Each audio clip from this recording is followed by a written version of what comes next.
गए जैसे हमारा परिवार एकदम पूरा हो गया। तुम तो डर गई। बस दरवाजे तो बंद किए, अभी तो मैंने कुछ किया ही नहीं है। भोपाल से भागकर यहाँ तो आ गई, यहाँ से भागकर कहाँ जाओगी? यहाँ आ जाना।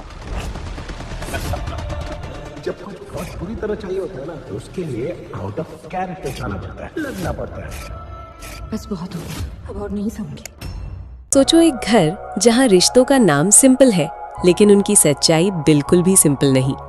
यहाँ एक औरत है जो 25 साल तक सिर्फ बहू बनकर रही, इतनी डरी हुई कि उसकी आवाज तक उसके होठों से बाहर नहीं आती थी। सास उसके लिए एक डर थी, एक ऐसी प्रेजेंस जिसके सामने खुद की पहचान भी छुप जाती थी। फिर एक दिन सब बदल गया, उसने तलाक ले लिया, रिश्ता टूट गया, लेकिन कहानी खत्म नहीं हुई। उसी सास ने धीरे धीरे माँ की जगह ले ली। अब इक्वेशन अजीब है, कभी माँ जैसा प्यार, कभी सास जैसी चुभती बातें। ये रिश्ता डिफाइन नहीं होता, सिर्फ फील होता है।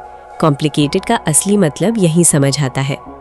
इस घर में एक और लेयर है, सपनों की, मिडिल क्लास सपने, जहाँ लग्जरी नहीं, बस एक छत का सपना होता है। एक ऐसा घर जहाँ अपना होना फील हो, चाहे पुराना हो या नया, बस अपना हो। हर लाइन में एक स्ट्रगल छुपा है, एक होप भी कि एक दिन दुनिया के बीच एक छोटा सा कोना होगा जो सिर्फ अपना होगा। फिर अचानक सीन शिफ्ट होता है, ख्याति बहन गिर जाती है, लोग दौड़ते हैं, पानी दिया जाता है, टेंशन बढ़ जाती है। यहाँ से कहानी एक इमोशनल और प्रैक्टिकल टर्न लेती है। उनकी तबीयत ठीक नहीं चल रही, चक्कर, थकान, पैरों में दर्द। इसको हल्का लेने की गलती जो अक्सर होती है, उसे यहाँ हाईलाइट किया गया। पेरीमेनोपॉज का जिक्र आता है, एक ऐसी स्टेज जिसे लोग इग्नोर कर देते हैं, पर जिसका इम्पैक्ट पूरे शरीर और दिमाग पर पड़ता है। यहाँ एक स्ट्रॉन्ग मैसेज दिया जाता है, डॉक्टर के पास जाना वीकनेस नहीं, ज़रूरत है। हार्मोन सिर्फ मूड नहीं, पूरी हेल्थ को अफेक्ट करते हैं। इस बीच एक और इमोशनल थ्रेड चल रहा है, माँ और बेटी का। दूरियां हैं, गुस्सा है, मिसअंडरस्टैंडिंग है, लेकिन एक लाइन सब कुछ समझा देती है। दूरी हो सकती है, दीवार नहीं। दीवार तब बनती है जब कोई तीसरा बीच में आकर उसे मजबूत करे।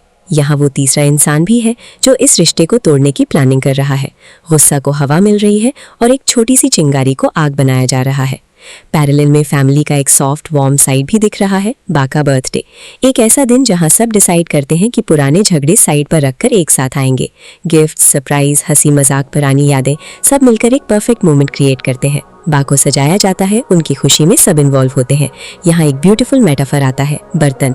किचन के बर्तन एक साथ होते हैं तो आवाज करते हैं, टकराते हैं, पर उनके बिना रसोई नहीं चलती।